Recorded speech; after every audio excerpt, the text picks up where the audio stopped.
네, 올 초 채무 제로를 선언한 용인시가 이제는 시민들의 복지를 위해서 발벗고 나섰습니다. 현재 용인시가 어떤 사업들을 추진 중인지 정찬민 용인시장님께 직접 들어보도록 하겠습니다. 시장님, 어서 오세요. 네, 안녕하세요. 네, 일단 먼저 민선 6기 3주년을 맞은 소감과 함께요. 그동안 어떤 그런 성과를 이뤄내셨는지 설명 부탁드릴게요. 예, 시간이 참 빠릅니다. 제가 2014년도에 시민과 함께 출마해서 시민과 함께 당선되고 시민과 함께 시정을 경영하겠다는 말씀을 드렸습니다. 지금까지도 그랬듯이 남은 임기 동안 최대한 사람들의 용인을 위해서 최선을 다하겠습니다. 제가 취임할 당시에는 용인시에 그 8천억 원에 이르는 채무가 있었습니다. 네. 역북지구 택지 사업, 또 경전철 사업, 또 시민체육공원과 같은 큰 대형 사업을 무리하게 추진한 까닭인데요. 한간의 얘기는 그 졸속 행정이다, 또 방만 경영이다라는 그런 지적도 받습니다. 네. 하루의 이자만도 1억 700만 원이기 때문에 시정에 큰 걸림돌이 됐습니다. 그래서 저는 당선되자마자 모든 것을 접고 우선 채무를 제로화시키는데 열중하기로 했고 실천했습니다. 올 초에 2년 반 만이죠. 2년 반 만에 모든 채무를 청산하고 이제 정상적인 시정을 운영하고 있습니다. 추가적으로 말씀드리면은 하나도 없던 이 산업단지를 23개에 이르는 그 조성 기틀을 했고 또 3년 동안 사실상 중단됐던 용인 그 동백세브란스병원을 재착공할 수 있게 만들었고 또 3년 연속 용인시가 가장 안전한 도시로 평가받는 기틀을 마련했습니다.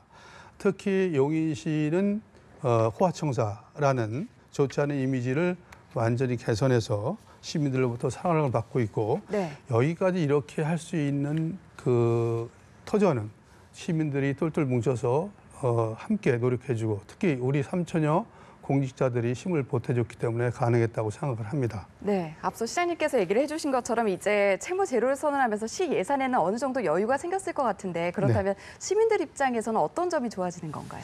예, 지난 몇 년 동안 그 채무를 청산하느라 어쩔 수 없이 다른 분야의 그 여러 가지 사업을 축소하거나 취소하는 경우가 많았습니다. 그래서 이걸 채무를 제로화시키고 나서 시민들에게 설문조사를 했습니다. 가장 빨리 서둘러야 될 것이 무엇이냐 했을 때 교육 그 환경 개선이 필요하고 그다음이 시민 안전 또 문화 정책과 관련된 것이 필요하다고 말씀을 해주셨습니다. 그래서 저희들이 우선 교육에 모든 그 전력을 투구한다는 생각으로 집중하고 있고요.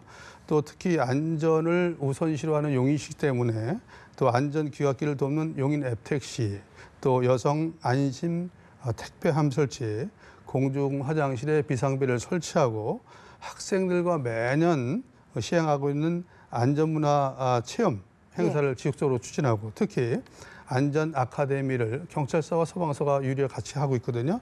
이것을 지속적으로 추진한다는 생각입니다. 시민들께서는 세 번째로 문화 행사를 지적하셨습니다. 그래서 문화 행사 개최를 늘리고 또 문화 활동 공간을 확충하고 또 문화 정책을 계속 발전시켜서 문화 용인으로 거듭날 수 있도록 노력을 기울이겠습니다.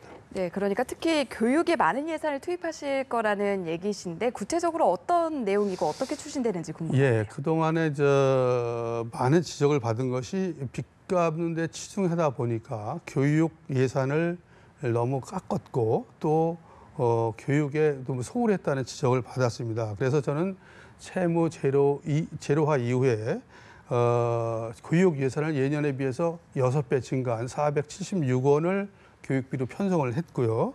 이러한 바탕에서 용인시 교육 기본계획을 수립하고 4대 핵심 과제를 마련했습니다. 대표적으로 자율 공모 사업을 실시했고 안전체험 교육 또 생존 수영 교실을 열었습니다. 또 그동안에 그 낡고 한 그 노후된 학교 시설을 대폭 개선하는 데 치중을 했고요. 또 학생들이 직접 친환경 로컬 푸드를 공급하는데 치중을 했습니다. 네. 더 건강하고 안전한 그 교육 환경 조성을 위해서 지속적으로 노력을 하겠습니다. 특히 우리 용인시가요, 최근에 무상교복 정책을 전격적으로 발표했습니다. 네. 이런 것들이 시민들께 조금이라도 재정적 부담을 덜어드리기 위한 것이고, 특히 그 학부모들의 그 경제 사정을 감안해서 전격적으로 추진했는데요. 중고등학생들에게 무상으로 교복을 제공하는 이런 이색 특색 사업을 추진하고 있습니다. 네, 말씀해주신 무상 교복 계획대로 시행이 된다면 전국 최초가 아닐까 싶은데요. 어떻게 이런 생각을 하게 되셨는지. 예, 그렇습니다. 교육은 그 대한민국 중고생들이라면 필수죠. 네. 그래서 그런데 안타깝게도 교복이 상당히 가격이 비싸기 때문에 학부형들한테 굉장히 부담스럽습니다. 특히 중학생들은 의무교육이라 덜한데 고등학생의 경우는 학비만도 100만 원대에 이르기 때문에 학부형들로서는 아주 큰 고통이 아닐 수 없습니다. 네. 그래서 저희들이 그 관내 내년부터 신입생들 모든 한 2만 3천 명이 이릅니다. 중고등학생들이 이 학생들에게 모든 교복을 무상으로 지급하는 이런 정책을 추진하는 겁니다. 이럴 경우에 1인당 한 30만 원 정도에 이르는데, 이런 아낀 돈을 그 교재 구입비나 체험 활동비나 또 아니면 문화 활동비나 등등으로 요긴하게 쓸 때 학생들이 폭넓은 교육 기회를 갖지 않겠나 싶었고요.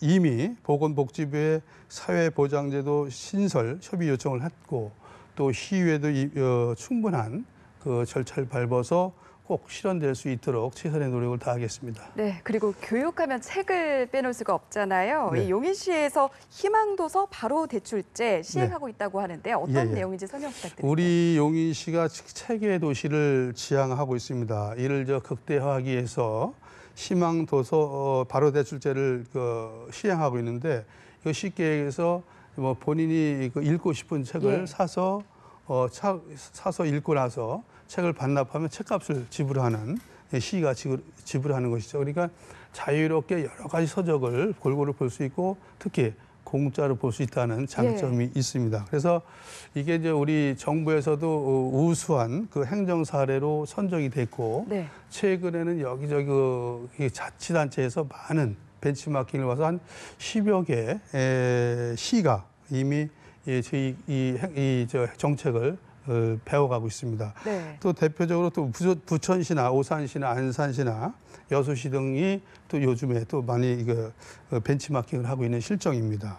앞으로도 시민들이 책을 가까이 하고 또 많은 도서를 접할 수 있도록 도서관도 신축하고 또 많은 장서들을 보유해서 책의 도시 용인을 확실히 심어갈까 합니다. 네, 시민들의 지적인 감성까지 충만하게 채워주고 계신데요. 끝으로 앞으로 남은 기간 동안에 각오 한 말씀 짧게 드릴게요. 네, 우리 민선 6기 용인시장으로서 취임한 뒤에 많은 변화가 있었습니다. 아까 이런저런 말씀을 드렸습니다마는 그 산업단지를 23개 이상의 유치하는 과정이 있고, 또 경제 자독도시로서 기틀을 잡고 있고, 특히 채무 제로화를 이뤄낸 성과가 있습니다.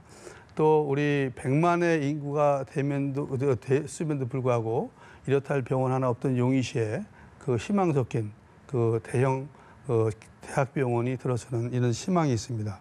앞으로도 시민들의 작은 소리에도 귀를 기울이는 이런 시장으로서 열심히 하고, 특히 향후에 가장 일을 열심히 했다는 평가를 받는 이런 시장이 되겠습니다. 네, 지금까지 정찬민 용인시장님 모시고 앞으로의 시정 운영 계획까지 들어봤습니다. 오늘 말씀 고맙습니다. 네, 고맙습니다.